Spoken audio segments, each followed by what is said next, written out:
بسم اللہ الرحمن الرحیم۔ ناظرین، مصر کے ایک عظیم سائنسدان اور علم الارض کے ماہر ڈاکٹر غلول نجار کی کتاب الاعجاز العلمی فی سنت النبویہ صلی اللہ علیہ وآلہ وسلم، جس میں انہوں نے معجزہ شق القمر کا بیان سائنس کے حوالے سے کچھ یوں کیا ہے۔ ڈاکٹر غلول نجار لکھتے ہیں، ایک روز وہ برطانیہ کی میڈیکل کی یونیورسٹی کارڈف یونیورسٹی میں میڈیکل کے شعبہ میں بحیثیت لیکچرار مدعو تھے۔ لیکچر کے دوران ایک مسلمان طالب علم نے مجھ سے سوال کیا کہ سورہ قمر کی ابتدائی آیت کی سائنسی تشریح کیا ہے۔ ڈاکٹر غلول نجار کہتے ہیں کہ میں نے انہیں جواب دیا کہ یہ واقعہ ایک حسی معجزہ ہے کہ نبی اکرم صلی اللہ علیہ وآلہ وسلم کو اللہ تعالیٰ نے اس وقت عطا کیا جب کفار قریش ان کی نبوت کا انکار کر رہے تھے، تو اللہ رب العزت نے یہ معجزہ دے کر آپ صلی اللہ علیہ وآلہ وسلم کی تائید و توثیق کی۔ معجزے کا تعلق عام طور پر خرق عادت سے ہوا کرتا ہے، لہذا دنیوی اعتبار سے اس کی تشریح ممکن نہیں ہوتی۔ اگر اس کا ذکر قرآن اور سنت رسول صلی اللہ علیہ وآلہ وسلم میں نہ ہوتا تو بحیثیت مسلمان ہم کبھی بھی اس کو نہیں مانتے، مگر چونکہ اس کا ذکر قرآن اور سنت رسول صلی اللہ علیہ وآلہ وسلم میں ہے، اس لیے ہمارا ماننا ضروری ہے۔ کہتے ہیں کہ جب میں نے اپنی بات مکمل کر لی، حاضرین میں سے ایک برطانوی شخص کھڑا ہوا اور کچھ کہنے کی اجازت چاہی۔ میں نے اسے بولنے کی اجازت دے دی۔ اس نے اپنا تعارف کراتے ہوئے کہا کہ میرا نام داؤد موسیٰ بید کوک ہے، میں مسلمان ہوں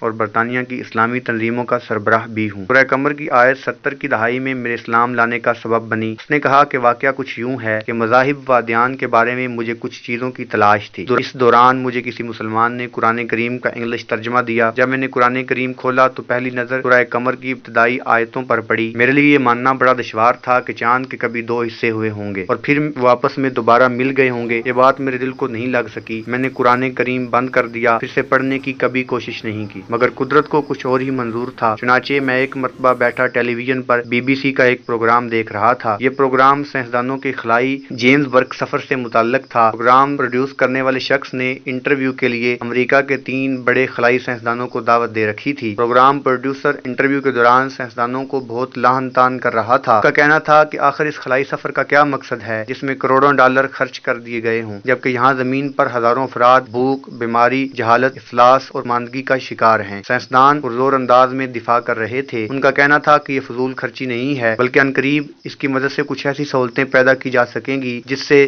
زراعت اور صنعت کے مراحل میں بھی ترقی ممکن ہو سکے۔ بات بات میں انہوں نے بتایا کہ ہمارا یہ سفر اس لیے بھی بے جا نہیں تھا کہ ہم نے اگرچہ کروڑوں ڈالر خرچ کر دیے ہیں، مگر کچھ حیرت انگیز انکشافات بھی ہمارے سامنے آئے ہیں۔ پروگرام پروڈیوسر ان سائنسدانوں کی کسی بات پر بھی توجہ نہیں دے رہا تھا اور اعتراض پر اعتراض کیے جا رہا تھا۔ سائنسدان اس نقطہ کو بار بار دہرا رہے تھے۔ اس سفر کے دوران جب ہم چاند پر پہنچے تو کئی حیران کن چیزیں بھی ہمیں ملی ہیں۔ بار بار تکرار کرنے کی وجہ سے پروڈیوسر نے ایک بار پوچھ لیا کہ وہ کون سی ایسی دریافت ہے جس کا آپ لوگ بار بار ذکر کیے جا رہے ہیں۔ سائنسدانوں نے بتایا کہ چاند پر ہمیں کچھ ایسی چیزیں ملی ہیں جن سے یہ ثابت ہوتا ہے کہ کبھی کسی زمانے میں چاند 2 حصوں میں بٹ گیا تھا اور پھر اس کے دونوں ٹکڑے آپس میں مل گئے۔ بید کوک نے کہا، میں یہ خبر سن کر کرسی سے اچھل پڑا اور میں نے کہا، یہ تو محمد صلی اللہ علیہ وآلہ وسلم کا معجزہ ہے جو آج سے 1400 سال پہلے ظاہر ہوا تھا، جس کی تفصیل قرآن مجید نے بڑے زبردست انداز میں بیان کی ہے۔ اور آج جبکہ زمانہ ترقی یافتہ ہو چکا ہے، ہر چیز کے لیے تکنیکی سہولتیں دستیاب ہیں، تو اللہ رب العزت نے اپنے دین کی حقانیت اور اپنے رسول صلی اللہ علیہ وآلہ وسلم کی رسالت کو ثابت کرنے کے لیے غیر مسلمین کو اس طور پر مسخر کر دیا کہ وہ اپنا اربوں خربوں ڈالر خرچ کر کے اسلام کے مفاد کو ثابت کر رہے ہیں۔ یقیناً یہ دین سچ اور حق ہے۔ میں نے دوبارہ قرآن کا ترجمہ پڑھنا شروع کر دیا۔ اس مرتبہ میری پڑھائی کا انداز کچھ الگ، میں جوں پڑھتا جاتا